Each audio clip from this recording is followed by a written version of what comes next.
हमारा नौजवान जिसकी तमन्ना होती थी कि मैं डॉक्टर बन जाता,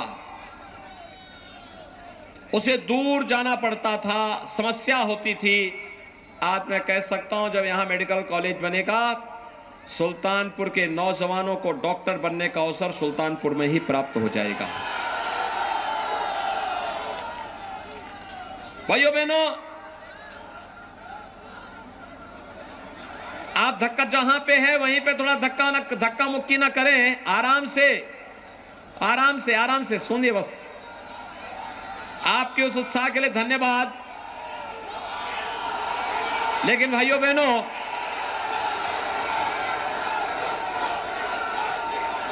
एक्सप्रेस हाईवे, पूर्वांचल एक्सप्रेसवे आपके सुल्तानपुर में सर्वाधिक जारी और कादीपुर विधानसभा क्षेत्र सर्वाधिक उससे लाभान्वित हुआ है। एक्सप्रेसवे में जब हम लोग, भाइयों बहनों, एक्सप्रेस हाईवे में अभी तो हम लोगों ने एयर स्ट्रिप बनाई है, इमरजेंसी लैंडिंग के लिए कभी विमान को उतरना पड़े, एक्सप्रेस हाईवे पे उस प्रकार की सुविधा है। और अभी तो इंडस्ट्रियल कॉरिडोर बनेगा, एक क्लस्टर विकसित होगा जहां कई उद्योग लगेंगे और मेरे सुल्तानपुर के युवाओं को नौकरी और रोजगार के लिए बाहर नहीं बल्कि सुल्तानपुर जनपद में ही नौकरी और रोजगार सुल्तानपुर के नागरिकों को प्राप्त हो जाएगा।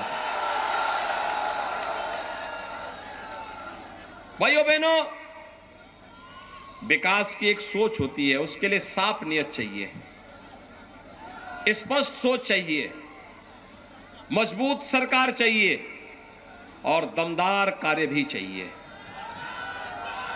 याद करिए, समाजवादी पार्टी की सरकार जब आई थी, उसने पहला निर्णय क्या लिया था? आतंकवादियों के मुकदमों को वापस लेने का।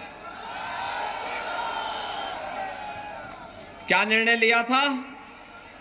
आतंकवादियों के मुकदमों को।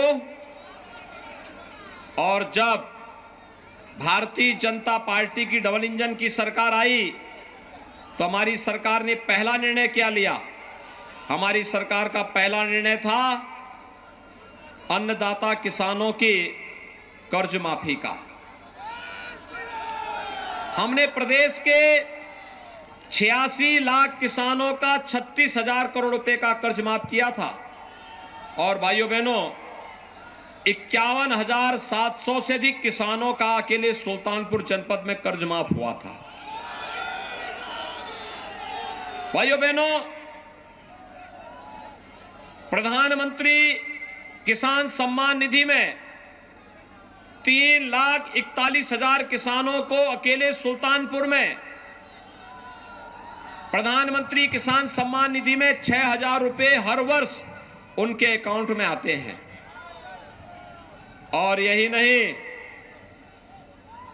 84,000 से अधिक गरीबों के लिए भारतीय जनता पार्टी की डबल इंजन सरकार ने प्रधानमंत्री मोदी जी के नेतृत्व में एक एक आवास देने का काम भी किया।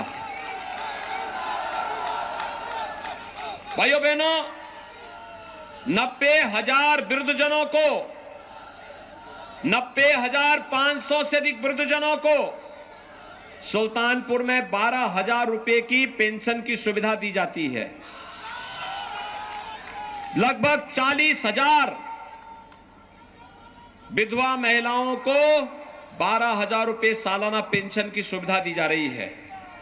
और 17,000 से अधिक दिव्यांग जनों को भी 12,000 रुपए सालाना पेंशन देने का कार्य भारतीय जनता पार्टी की सरकार कर रही है।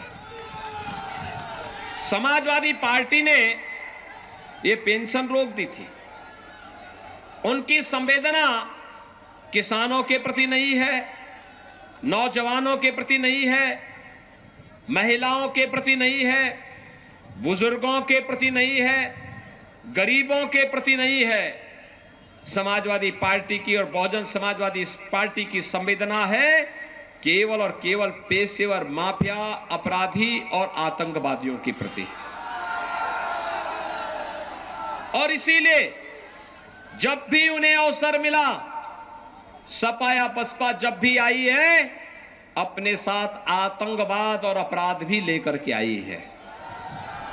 5 साल हो रहे हैं, 5 साल में आपने कहीं प्रदेश में दंगों का नाम सुना है क्या? कोई दंगा आज नहीं होता है। कर्फ्यू का नाम सुना है क्या? कर्फ्यू भी नहीं लगता है। समाजवादी पार्टी की सरकार के समय 700 दंगे, बहुजन समाजवादी पार्टी की समय 364 दंगे हुए थे।